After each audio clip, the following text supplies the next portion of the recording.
Hi YouTube, it's November Eve, the wife, witch, and mom. Coming at you today with another video.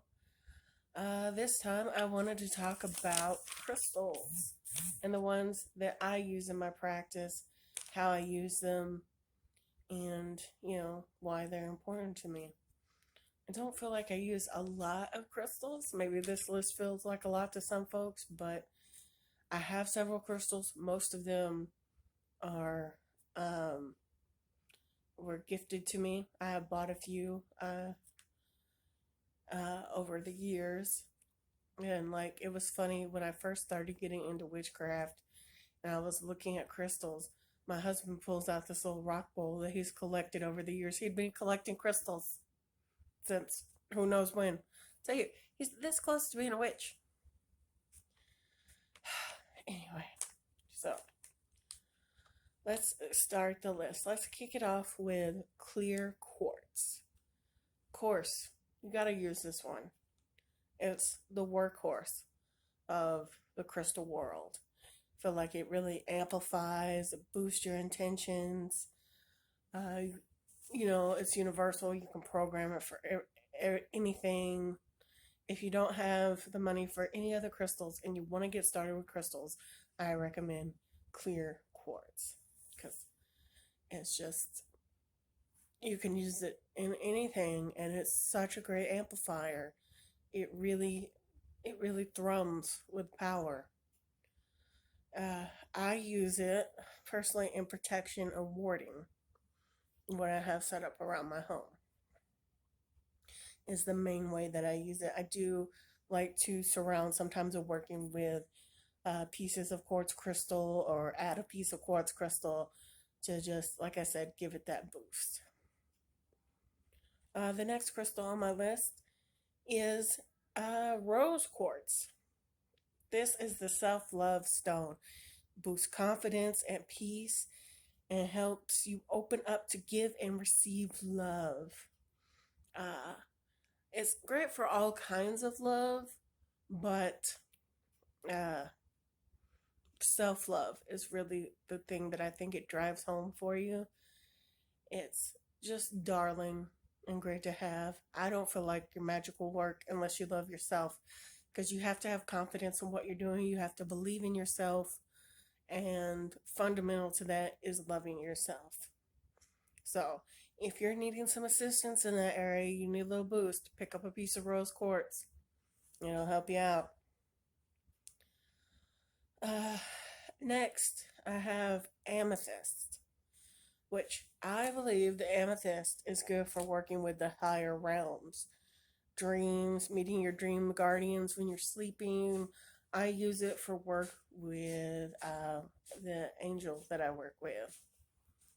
I bought a candle holder that's a big cluster of amethyst, and I light their candle in it. I sometimes wear amethyst if I want to connect um, with those higher realms, wear it to bed if I want to have a little more communication in my dreams. Uh, Amethyst really has a lot of different uses. It's known as the stone of sobriety. I feel like it's a good offering piece for a lot of deities. Uh, it's beautiful. It's purple. You know, Amethyst is another good workhorse. It's another great crystal to have in your arsenal if you can't have too many.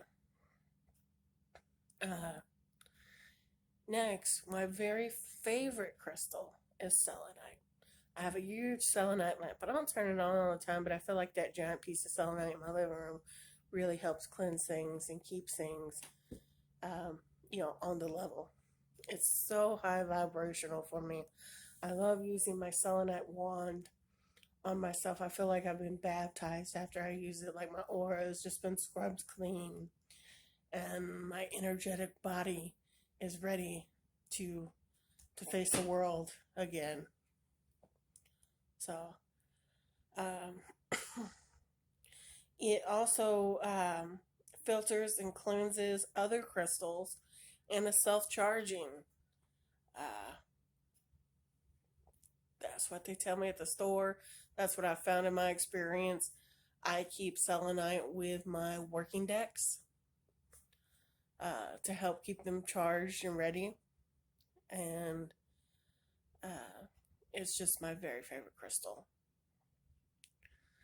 Uh, Kind of the flip side of selenite, I feel like they're very similar, but one connects you kind of with the crown chakra. What other one connects you with the root is black tourmaline. It's the last one on my list. It's great for grounding, relieves anxiety, helps you tap into your inner strength, and I feel like really activates that root chakra. Now, I have not extensively studied the chakras. I am not the best source on that. I encourage you to do more research other than this video of what I have to say about chakras. But the energy pools that I believe that we have, I feel like using a piece of selenite and tourmaline together, I can just feel like almost this energetic string going through and just pulling and pushing the energy to really kind of wind it up, get it going, stir it up for me. Um, and I appreciate that about black tourmaline. I have a lot of anxiety, and I'm in therapy, and I've made a lot of progress. There was a time, especially postpartum, when my anxiety was really taking a toll, and saying affirmations with a piece of tourmaline in my hand really helped me get through that period in my life. So,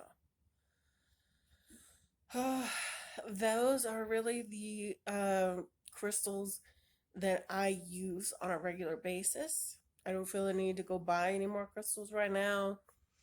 Uh, I don't really use them too terribly much in my practice. I have some biases against them. They feel a little new agey to me.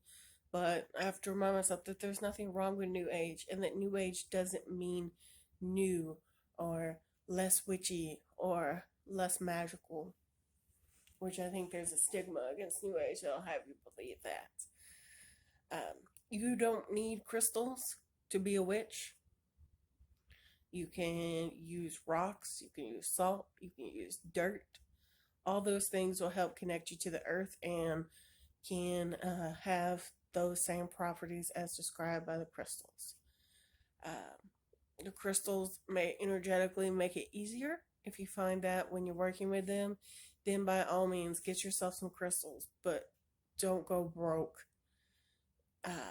buying crystals thinking you need them to activate your chakras or that you need them to amplify your spell work. They're just another tool in your arsenal that you can use. So that's crystals for me. If you made it this far, thank you so much for watching. Please like, share, subscribe.